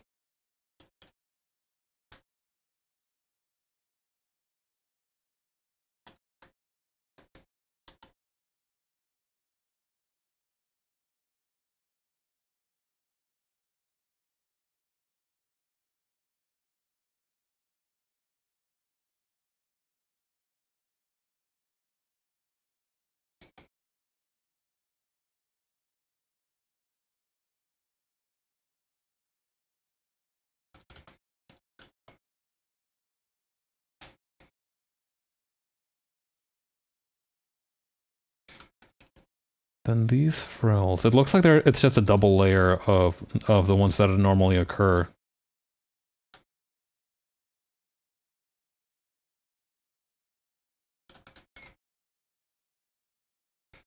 But that makes my life a lot easier.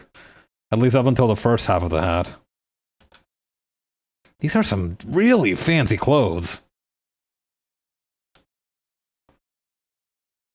No wonder the artist was about to revolt.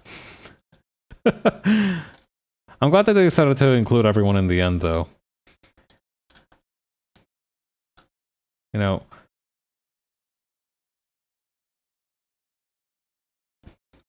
Because I don't know, I feel like there would have been like a lot of regrets if everybody who wanted to participate wasn't able to participate.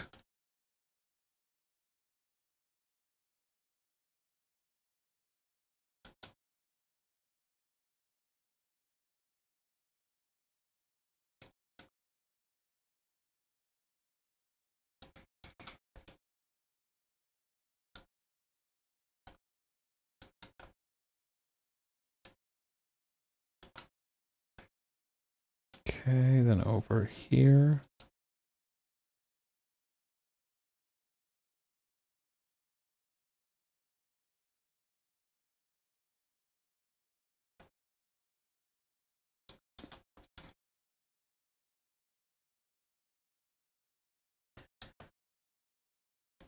I don't know, it feels like recently I've had to draw a lot of frills for whatever reason. I don't remember the last time what I had to do it for, but this feels familiar. What did I have to draw those frills for? It feels like there was something. Was it for the... I think it was for the redraw of Mint's expression, but that was like a while ago now, right? Did I have to do... No, it wasn't for Ame's. I mean, no, I did have to draw at least a few of those for Ame's skirt in that second picture that I drew.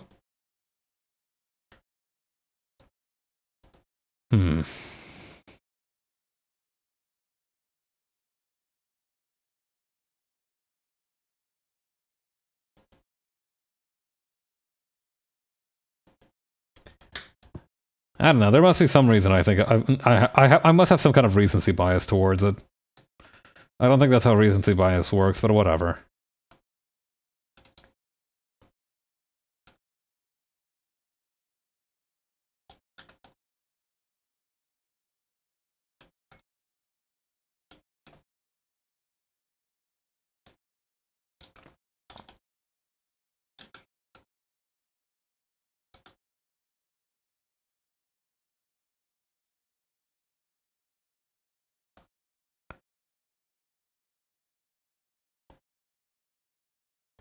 Also, this curtain part is twisted a little bit, so I'm gonna need to keep that in mind.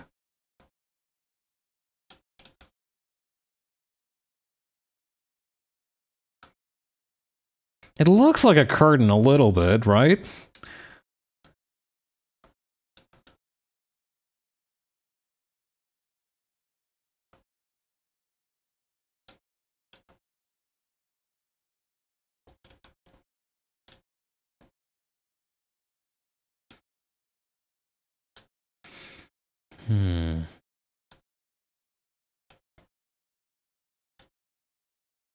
The other thing that I think I missed for the frills is that the first layer is definitely just normal frills and the second layer is bigger.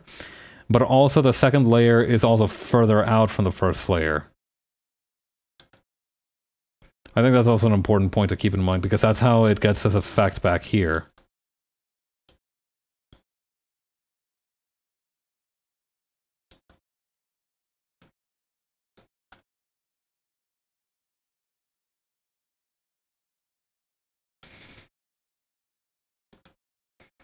You know, I think that's pretty good for just first time progress. I think that's it's about time to wrap it up for today.